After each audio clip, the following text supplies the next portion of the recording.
मोड़ प्रधानाचार्य कवि सम्राट श्री हरि औध बालिका इंटर कॉलेज निजामाबाद आजमगढ़ की तरफ से आप सभी देशवासियों को 26 जनवरी की हार्दिक शुभकामनाएं। आजमगढ़ सदर विधानसभा में क्षेत्र में इस बार कांग्रेस भी मजबूती के साथ लड़ाई में दिखलाई पड़ रही है। इन स्थितियों के बीच यह कहा जा सकता है इस जिले में इस बार राजनीति की एक नई इबारत लिखी जा सकती है। देश की आज़ादी के बाद से अब तक का आजमगढ़ जिले का राजनीतिक इतिहास खंगाला जाए तो यही पता चलेगा कि इस जिले के लोग हमेशा ही विपक्ष के साथ रहे हैं। आज भी यही स्थितियां हैं। 10 विधानसभा क्षेत्रों वाले इस जिले की अधिकांश सीटों पर सत्ता के विपक्षी दल ही मजबूत स्थिति में दिखलाई पड़ रहे हैं।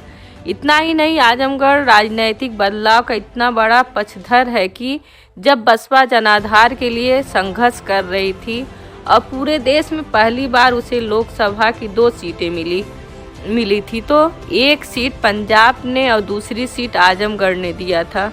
विधानसभा के इस चुनाव में भी बदलाव की यही बयार बह रही है।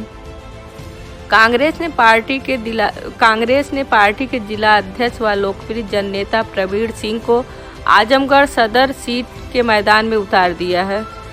छात्र राजनीति से निखरे प्रवीण सिंह के हर गांव में 10-20 लोग हैं। कांग्रेस का जिलाध्यक्ष बनने के बाद प्रवीण ने अपनी निर्जीव हो चुकी पार्टी को मुख्य धारा में ला दिया। उनके संघर्षों को देखते हुए तमाम लोग कांग्रेस के साथ जुड़ गए। अभी कुछ माह पहले ही बेलगाम नौकरशाही ने आजमगढ़ शहर के प्रतिष्ठित व्यवसायी बॉबी अग्रवाल पर सितम बरपाया तो लड़ाकू तेवर के प्रवीण सिंह आंदोलन में सबसे आगे रहे और प्रशासन को झुकना पड़ा। इस तरह के तमाम आंदोलन में प्रवीण सिंह आम आदमी के साथ रहे हैं। आम आदमी को यह भरोसा भी है कि यदि प्रवीण सिंह विधायक होंगे तो उनके घर का विधायक होगा।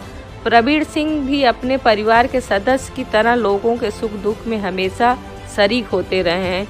इन सब के बावजूद इस सच को कतई नहीं नकारा जा सकता कि आज कांग्रेस के पास इतना वोट नहीं है कि वह जीत हार की लड़ाई में शामिल हो सके, मगर प्रवीण सिंह के लोग इतनी अधिक संख्या में हैं कि वह अगर एकजुट होकर प्रवीण को वोट कर देंगे तो यहाँ का इतिहास ही बदल जाएगा। प्रवीण के लोग सभी दलों से जुड़े हुए लोग हैं। सभी लोगों ने प्रवीण को यह भरोसा भी दिलाया था कि यदि वह खुद चुनाव मैदान में आएंगे तो वह लोग उनके साथ होंगे। लोगों के इसी भरोसे के बूते पर प्रवीण सिंह जीवन मरण का प्रश्न लिए चुनावी समर में कूद गए हैं। अब देखना यह है कि प्रवीण के लोग कितना भरोसेमंद निकलते हैं। ऐसा नहीं है कि यूपी में कांग्रेस इसी चुनाव में फिसंडी साबित हुई है। वर्ष 2012 के विधानसभा चुनाव में भी यूपी में कांग्रेस का कोई जनाधार नहीं था। इसके बावजूद उस चुनाव में आजमगढ़ के पड़ोसी जौनपुर के लोगों ने कांग्रेस के टिकट पर मैदान में आए नदीम जावेद को चुनाव जिता दिया था। ऐसे में प्रवीण के लोग अगर एकजुट होकर उनके साथ आ जाएंगे तो आजमगढ़ में भी एक नया इतिहास रचा जा सकेगा।